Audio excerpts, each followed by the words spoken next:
the former Archon was a once loving and benevolent god. Like how logfolk showed affection by connecting to one another, perhaps she too showed such affection by having the Oceanids act as the spies of Teyvat, to connect the world as one.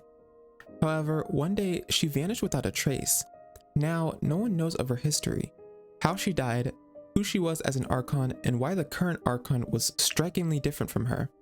Now, many believe that she was assassinated by the god of justice, but I beg to differ. Rather, I'm under the impression that the former was defamed to the point of no return, resulting not in an assassination, but an execution of sorts, as punishment for the crimes waged against the innocent god. Today we'll dig deep into why this may be the case, and what this could potentially mean for the future of Fontaine. History about the former Archon is limited, and as all the information we know about her before she died is from the 1.4 Wishful Drops event.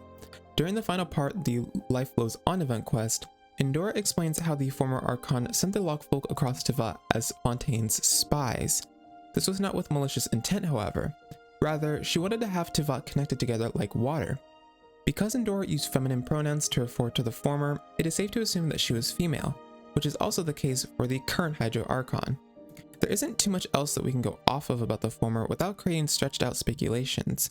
However, Focalor may be able to give us such information, or at the very least, a hint towards who the former may have been and how she died.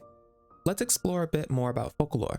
Her name was revealed during the end of the 3.2 Archon quest when we asked Nahida about Fontaine, discussing how the court system works and Focalor's rather interesting obsession with being in the courtroom. Of course, something like this alone would be enough for someone to speculate her potentially assassinating someone out of a need for power. But let's set that aside for now and take a dive back into a book most of you in the lore community are aware of, the Ars Goetia. A recap for those who don't know or have been able to look at it for some time now, the Ars Goetia is a book from the Lesser Key of Solomon series that classifies 72 demon spirits in order. Here, Focalor is the 41st demon spirit and is number 14 in the list of dukes. He is said to have power over the wind and sea, as well as having killed and drowned men and overthrowing warships. This of course makes sense for Focalor in Genshin Impact to then be the Hydro Archon. Focalor prior to his fall was in the Order of Thrones, which according to Christian angelology are a class of angels in the first sphere, meaning they worship and work directly under God. The Thrones is classified as the third highest of the 9 levels of angels.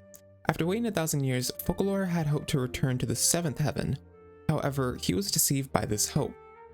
This information is interesting because as far as we know, Celestia sits nearby or at least somewhat directly above Fontaine. We also know from the Teyvat chapter storyline preview alongside the Varunada Lazarite gemstone description that Focalor is wary of Celestia and goes as far as narrating that her own people, quote, bear no sins in the eyes of the gods. It gives a sense of fear and concern as to what is to come if anything were to go wrong. Alongside this, the text below the title Masquerade of the Guilty reads, Justice conquers all. From the regions that we've explored so far, these sentences have ended up portraying the main storyline and plot for the region. For example, in Mondstadt, we help Devon be free from the Abyss's corruption and overall help Mondstadt fight off against the Abyss and their creatures. In Liyue, we watch Zhongli quite literally fall from grace and hand his Gnosis over to sign the contract to quote end all contracts.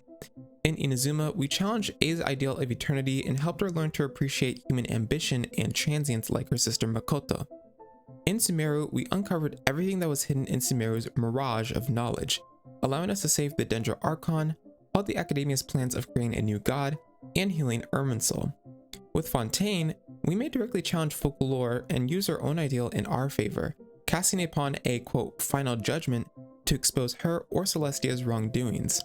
Additionally, the title Masquerade of the Guilty can lead to the presumption that whoever is guilty will pretend or act as if they are innocent.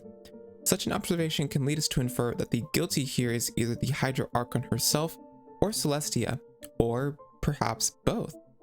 This prediction is supported by what Leben recently said when we met him this week for the Marvelous Merchandise event. Leben mentions that Fontaine feels, quote, oppressive and dangerous, like a storm is going to break out, and that the citizens were getting antsy and saying judgment is soon to come.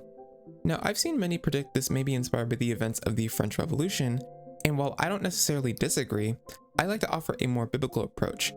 In this case, I'm under the assumption that this is also referencing Judgment Day. In Christianity, Judgment Day is considered the day God casts a quote final judgment on anyone who has ever lived. This includes resurrecting such peoples in order to carry it on. Such a day results in those judged either going to hell, heaven, or in some cases purgatory, which is like a middle state before the final judgment. It is also associated with the second coming of Jesus Christ, as he is depicted to literally rise from the dead to cast this judgment. I believe the citizens spouting "the judgment is soon to come" phrase can either mean that we, the traveler, or some other external force will cast judgment upon Celestia or Focalor, or Celestia themselves cast a divine judgment on Focalor as they expose her for not actually being the Archon that they want her to be for her nation.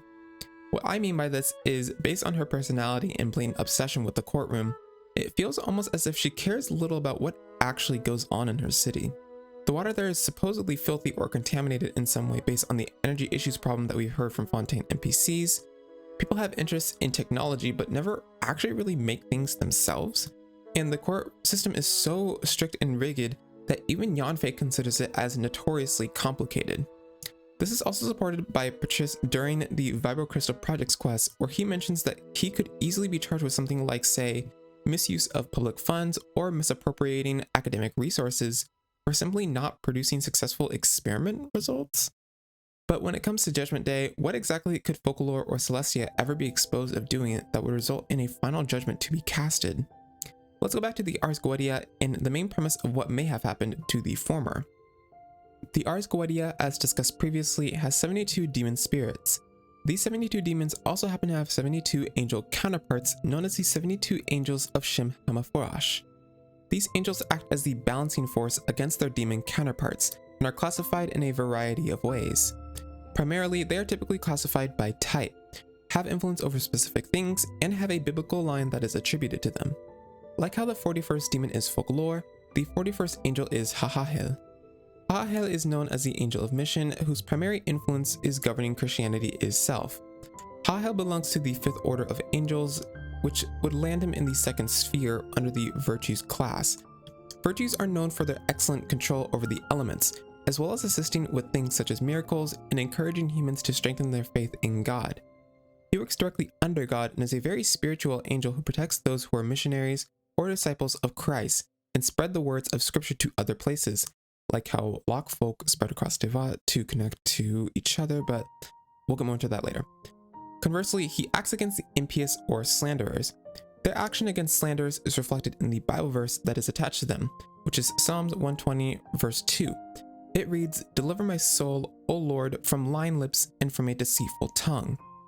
Now this verse is specifically for someone whose soul is in distress from having their name slandered by others, hence the quote from lying lips and deceitful tongue lines. It could also mean that because of the situation, their life is in danger. Hahahel oddly carries similarities to what we know of the former Hydro Archon. She was at least somewhat spiritual, and based on the Lock folks' longing and descriptions of Old Fontaine, was a loving and well-worshipped god who sought to see everyone connected as one. Assuming that the former was inspired by this angel, it could potentially mean that the former herself may have been slandered or in danger prior to her death, especially knowing that then we can make the assumption that she was somewhat connected to Celestia in some way. This could then potentially mean that she was aware her death would be coming, and we may end up finding a message from her that hints towards the events that really happened leading to her death. Now sure, we can point out all these similarities and distinctions, but is it really that safe to assume that then Hahahel could actually be the inspiration for the former and thus be an influence for her ideal of purity and spirituality, alongside how she may have died? Well, let's actually push this idea a little bit further by attempting to make this connection for, say, the Dendro Archon. We know that Nahida's Archon name is Bor, which is of course the same as the Ars Goetia's demon name. As they are the 10th demon spirit, their angel counterpart is Aladia. Aladia is often referred to as the angel of divine grace or favor, and has some influences that are very similar to Rukkhadevata. Aladia was known to be good for those guilty of hidden crimes and fearing discovery. He governed rage and pestilence, which is a word to describe a fatal epidemic disease, as well as curing disease. They also promoted good health and are known to be successful in their undertakings. Literally all of these, aside from maybe governing rage, are traits we've seen from the Greater Lord herself. Despite the Scarlet King quite literally discovering forbidden knowledge and due to desperation and sadness cursing his own people, Rukkhadevata still chose to help him control the plague rather than punish him for it. She even went as far as exerting a large portion of her power on multiple occasions to fight off said plague, and went as far as having her successor, Nahida, erase her existence from Irminsul in order to get rid of the disease. By effectively ridding of the forbidden knowledge in Irminsul in respect to Sumeru, where people were allowed to freely dream again, in Elazar, which is the disease that existed as a result of forbidden knowledge, was cured. And of course, this meant that she was successful in her undertaking. To have so many similarities along with her main name's etymology, I have a strong feeling that Eladia could have been her true or her Archon name. Additionally, this helps to at least somewhat prove that from Sumeru onwards, the previous Archons could be influenced by the angel counterparts for current Archons based on the Ars Goetia. In this case, I'm going to safely carry on with the assumption that the former Archon's name may have been Hahahel and was influenced by this angel, thus bringing me to my conclusion that the former was a loving god who was slandered regardless whether it was by Focalor or Celestia, to the point where her own life was in danger, effectively resulting in her exile and later on her own death. I'll briefly touch on some other stuff I wanted to discuss in this video that I didn't get a chance to do, so let's go into it. The number 41. It's a number of Focalor's order in the Demon Spirits list, and it coincidentally is a number that is heavily related to separation and water. This is because in Hebrew, 41 has two letters, Mem and Aleph. The first likely originates from an Egyptian hieroglyphic symbol for water, which then got simplified by Phoenicians, who named it after the word for water, which of course was Mem. The latter is derived from the West Semitic word for ox, and the letter shape stems from a Proto-Sinaitic glyph, likely from an Egyptian hieroglyph, which depicts an ox's head. The number in most biblical scriptures has no precise meanings, but it again is frequently associated with separation and water. For example, the 41st time Noah's name appears in the Bible in Genesis 10 verse 32 is something where both separation and water are heavily involved in. Another is the 41st time David's name appears in 1 Samuel 17 verse 54, where Goliath's head is literally separated from his body. This theme of separation is seen in the Logbook of Fontaine, as their dislike of the god of justice led them to fleeing their homeland, isolating themselves, and being in a constant state of caution in case of assassins. Meanwhile, they continue to hold the duties given to them by their former Archon. Such separation could also be applied to the former Archon herself, to add as an additional speculation to my slandered and exiled theory, but my brain juice is already nearing its end, so let's not delve into that too deep right now.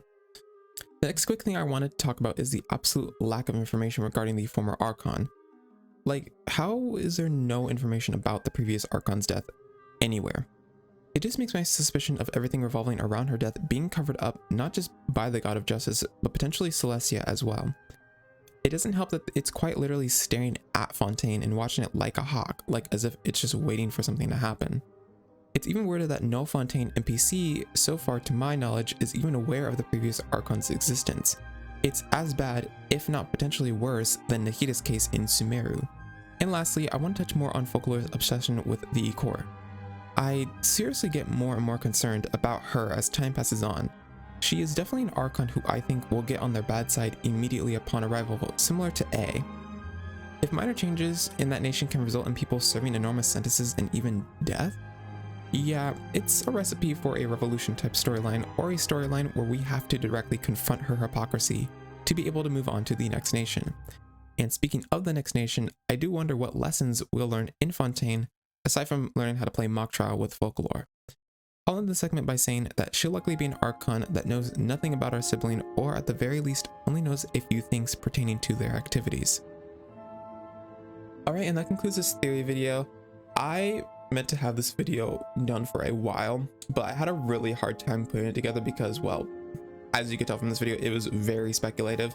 And so I had to really try to organize my thoughts and everything. So hopefully I did an okay job at that, but let me know if you have any other thoughts or if you disagree or anything like that. I'd love to see those discussions in the comments below. And until the next video, bye bye.